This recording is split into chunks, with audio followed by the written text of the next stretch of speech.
আসিফ মাহমুদের নিয়োগ দেওয়া এজাজ সাহেব, নাগরিক কমিটির এজাজ, তাকে দুদক দেশ থেকে নিষেধাজ্ঞা দিয়েছে।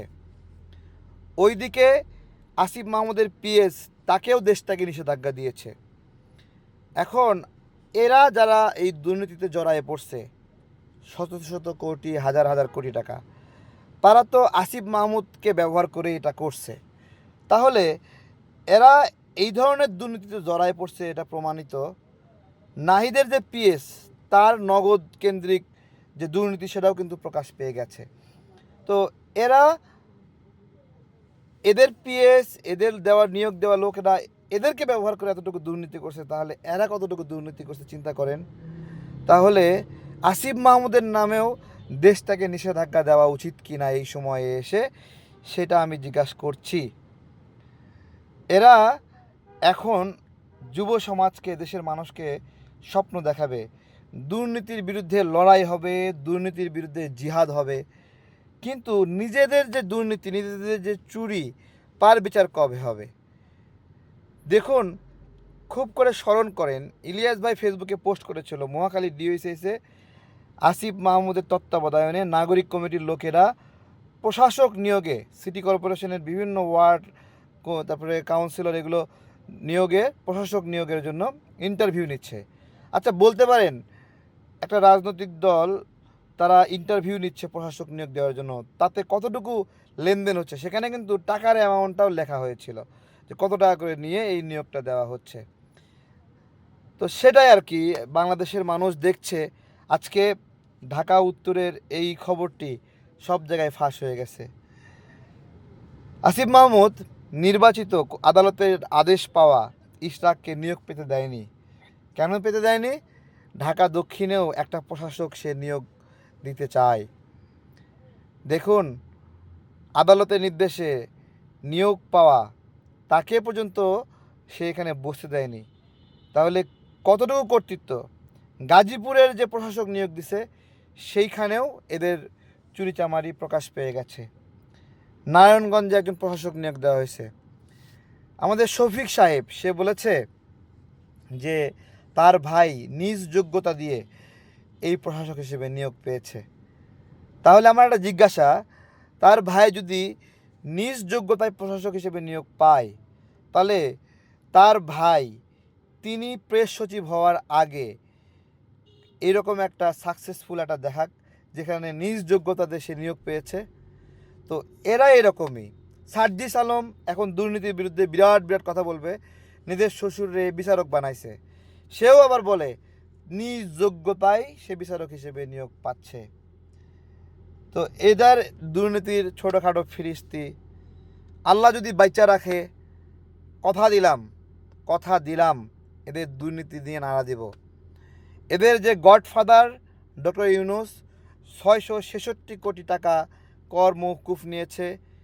বাংলাদেশের জনগণের মালিকানা ছিল 25% গ্রামীণ ব্যাংকে, সরকারের মালিকানা, সেটা কমিয়ে 10% করেছে এক কলমের খোঁচায়। তো এগুলো সবেরই বিচার হবেনি বলেন? আল্লাহ ভরসা, আল্লাহ ভরসা। যা এই গণ অভ্যুত্থানে পরে যা দেখাইছে, গণ অভ্যুত্থানে মিনিমাম অবদান রাখেনি যে লোকগুলো, সেই লোকগুলো এইভাবে কর্তৃত্ববাদী একটা সময় পার করলো। আফসোস, আফসোস, রাজনৈতিক দলগুলো মুখ বুজে সহ্য করছে। অসংখ্য মানুষকে মিথ্যা মামলা দিয়ে জেলে ভরে রাখছে। যে সাংবাদিকটা কথা বলার কারণে গ্রেপ্তার হয়ে আছে, তাকে আপনি কথা বলার মামলা দেন, তাকে কেন হত্যা মামলা দিয়ে রাখছেন? জিজ্ঞাসা করতে পারবেন? কোনো নাই। আনিস আলমগীর ভাইকে বিভিন্ন মামলা জড়ায়ে গ্রেপ্তার করে রাখছে। আনিস আলমগীর ভাই কথা বলছে তো, তাই না? ডক্টর ইউনূস বললো আপনাদের যা ভাল লাগে লেখেন, মন খুলে লেখেন।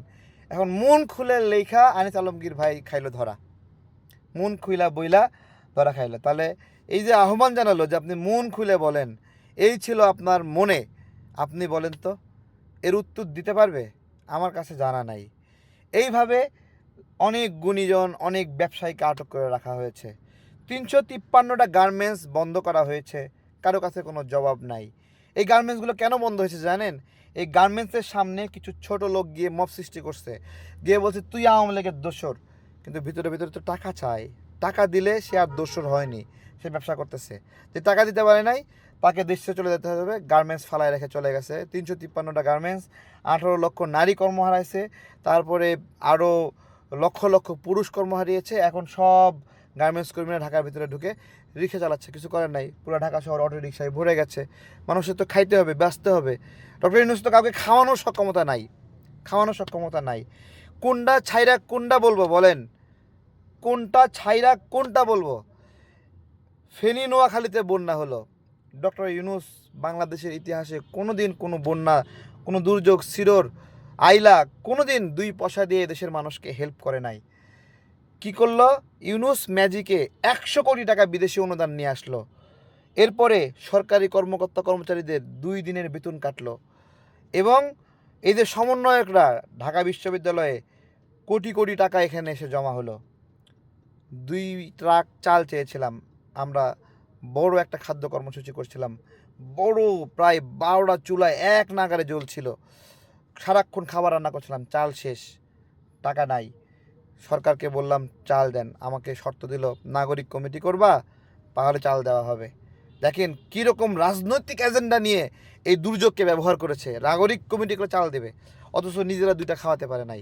আজকে নোয়াখালী ফেনী মানুষ যারা আছেন, আপনাদের মাধ্যমে একটা জিজ্ঞাসা করি, এদের আপনাদের কাছে ভোট চাইতে গেলে এদেরকে বলবেন, তোমরা যে 100 কোটি টাকা বিদেশ থেকে আনছো, নোয়াখালী ফেনী লক্ষ্মীপুর কুমিল্লার মানুষের কয় টাকা কাজে লাগছে?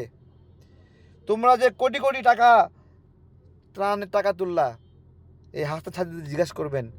এই যে 100 কোটি টাকা 2 দিনের বেতনের টাকা, তোমরাও মানুষের কানের দুল, নাকের ফুল, বাচ্চাদের টিফিনের টাকা সব নিলা, নিয়ে সেগুলো কেন দিলা না?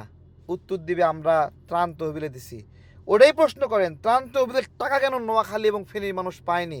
জিজ্ঞাসা করেন, কেউ জবাব দিতে পারে না। এই সমন্বয়করা ভয়ে ওই এলাকা যাইতেও পারে না।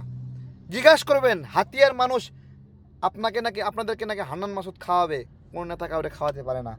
হান্নান মাসুদকে জিজ্ঞাসা করবেন, বন্যার সময় নোয়াখালীবাসীর টাকা এই হান্নান মাসুদরা নিছে, কেন আপনাদেরকে দেয়নি? কেন 100 কোটি টাকা আপনাদের কাছে যায়নি? কেন 2 দিনের বেতনের টাকা যায়নি? কেন গৃহিণীর নাকফুল, কানফুলের, হাতের বালা, সেই টাকাটা আপনাদের কাছে যায়নি? হান্নান মাসুদকে জিজ্ঞাসা করেন কেন যায়নি। ও এর অংশ, ও এই ডিজাইনের অংশ, কেন যায়নি? জীবনে কাউকে 2 পয়সা এরা খায়নি, এরা নাকি মানুষকে খাওয়ায়নি, মানুষকে এরা নাকি খাওয়াতে আসছে। 2 পয়সা কাউকে খাওয়ায়নি, খাওয়াতে আসছে।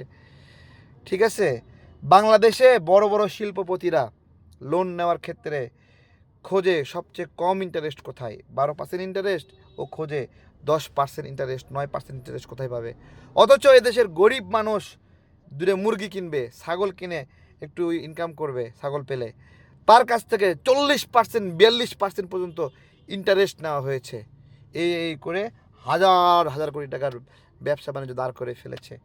এই জবাবগুলো আপনারা নেবেন। 18 মাসে কি প্রোগ্রেস পেয়েছে, দেশে বিদেশে ভিসা বন্ধ হয়েছে, জায়গায় জায়গায় মানুষ প্রবাসীরা যেতে পারতেছেন, আটকে আছে, অসংখ্য প্রবাসী গ্রেপ্তার হওয়া অবস্থায়। কথা ছিল ইউনূসীয় ম্যাজিক দিয়ে সব আটক প্রবাসীকে মুক্ত করে দেশে নিয়ে আসতে পারে নাই। গত 2 দিন আগেও লিবিয়া প্রবাসী 26 জন অপহৃত অবস্থায় আছে, আমরা গিয়ে কত মেহনত করে তাদেরকে ফিরে আনার ব্যবস্থা করতেছি। ডক্টর ইউনূসকে জিজ্ঞাসা করবেন তিনি কতটা উদ্যোগ নিয়ে এটা করেছে, কোনো জবাব নাই। আজকে আসিফের পিএস দুর্নীতিগ্রস্ত, 300 কোটি টাকা। এদিকে ডক্টর এজাজ নাগরিক কমিটির এজাজ, সে দুর্নীতির দায়ে অভিযুক্ত। কারো কোনো ক্ষমতা আছে বিচার করবেন? যার দেশ থেকে নিষেধাজ্ঞা দিয়েছেন তাকে গ্রেপ্তার করে জিজ্ঞাসা, এদের থাকার কথা জেলখানা, এরা এখন বাইরে কেন? এই আসিফের পিএস এরা জেলখানা থাকার কথা, এরা বাইরে কেন বলেন? এরা আবার নির্বাচন করে প্রার্থী হয়, কই থেকে প্রার্থী হচ্ছে, জেলে থাকার কথা, বাইরে এরা কি করে? কারো কাছে কোনো জবাব আছে? জবাব নাই ভাই।